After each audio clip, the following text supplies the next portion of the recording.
Hey everybody, welcome back to Garage 3030. Today, we're going to reveal Blueberry. All the ins and outs, the things we've done to it.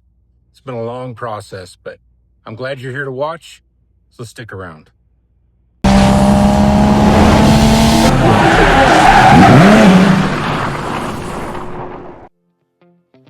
Well, about a year ago, I purchased this 1962 C10.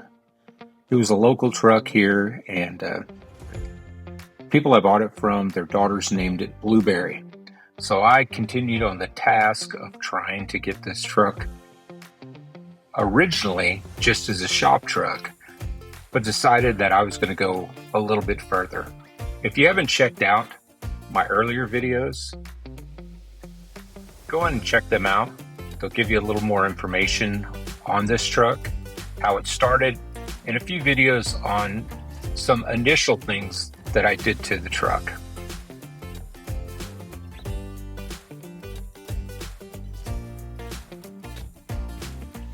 It's been a heck of a project, and through this video I'm going to show you a lot of different pictures that I took along the way.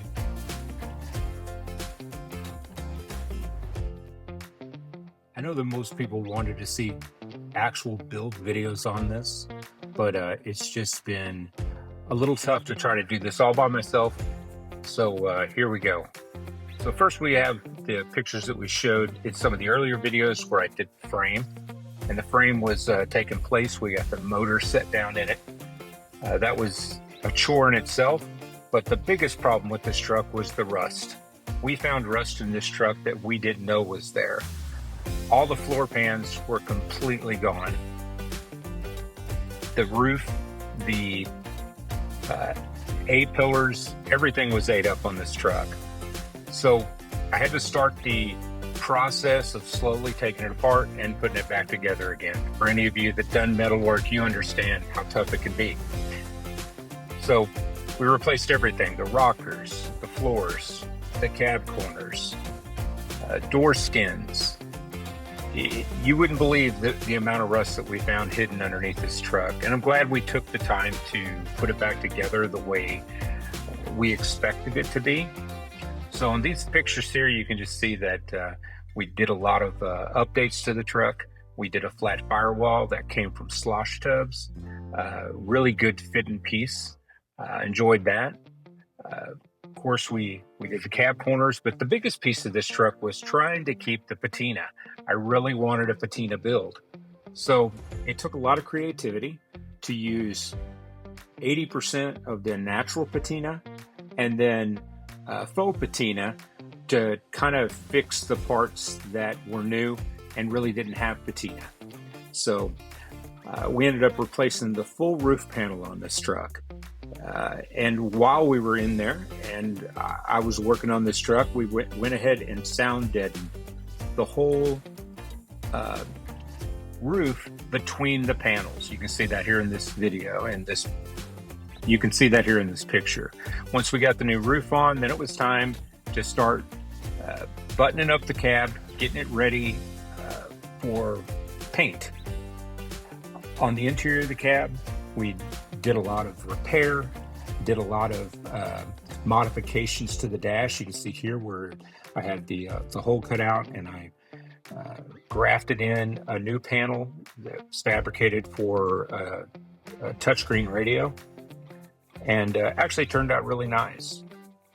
So we got the interior painted. We did that in a medium gray, and then the exterior we kept the original blue. But on the roof panel, I went ahead and accented it in white. Well, once we got that, then it's time to start putting the rest of the truck back together. So on the doors, the door skins were pretty ate up. So I ended up hanging new door skins on the truck, getting them all finished in. And then we moved to the inside of the doors where we were able to paint those the same color as the interior. On the front of the hood, there was a lot of rot, so I was able to source a new front piece and was able to get that grafted in. And then once that was finished, it was on to trying to color match that and then work the patina around that. So the hood came out good. It's got a lot of patina on it. So here you can see where the door skins, the doors were hung. We were able to make those work well. We got the engine, the cab set back down on the body. Got all new glass put in it, which was a chore. I haven't done a lot of glass work, but was able to get those done with all new regulators, seals, everything. There's a lot of new parts in here. Here's the steering column that we got with tilt. We went ahead with column shift on that. And as you could see, a lot of sound deadener. This truck is full of sound deadener. So once we did that, I ended up getting the new fenders put in it, the inner fenders put in it, and of course painted those to match everything else. So at this point, we had the cab pretty well laid out. Started doing the interior, laying the new carpeting, putting in the sound system to it. I redid all the interior door parts on it. So now it was time for the bed. The bed was a chore. I didn't think it would take as long to do the bed. So the tailgate that was on the truck was completely rotted. I found another one off the 66 that I had, was able to get that kind of worked and color matched also. Got the grill in, got all LED headlights and turn signals. Here you can see the bed with the really nothing left in the structure of it, but went ahead and made sure that everything was done right. There was a few dents that were actually pushing the bed out, so I was able to work those, and as you can see, able to not only use the original patina but recreate some patina. Here's where the bed got the sides lightly dusted so I could sand back and reveal the original patina. We got the tailgate done. We ended up putting the wheel tubs in it, and then I started on the bedwood. Now, I didn't buy a kit. I did this myself, and I'm not a great woodworker, but it seemed to turn out pretty well. So we took these and we stained them in what they call a charcoal stain. It actually had kind of a little bit of a blue tint, so it worked really well with the truck. Took all the bed strips and painted them body color. And then since they were new, I was able to get those distressed also, same way with the wheel tubs. What we found out with the wheel tubs was that the factory ones were too narrow for my truck. So I ended up getting some that were 4 inches wider. And as you can see, here's the finished product on the bed. So it turned out nice. Got another shot here of the interior and the final piece of it with all the lighting, the electronic Dakota digital gauges, and the touch screen. So I couldn't finish it up without putting on some new wheels. The wheels that were on it were okay, but I really wanted something that was a lot more modern. So last year at the C10 Nationals, I purchased these. And here's some still shots of the finished product. The windshield was a chore. The glass company we used ended up getting a few different ones just to make it work, because not all manufacturers make the same. Pilkington was the glass that we used, and it actually turned out really well.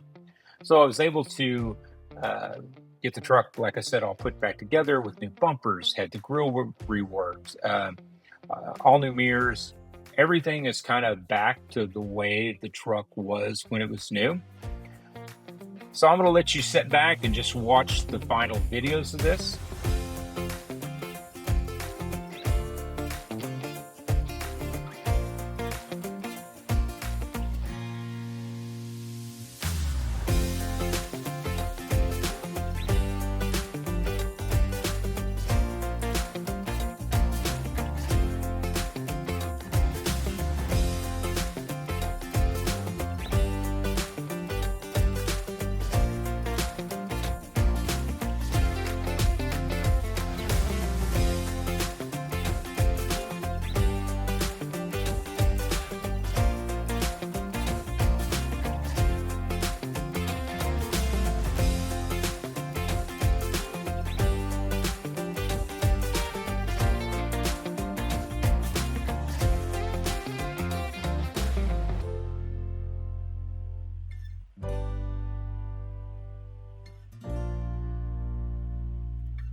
I want to tell you, this was a great project.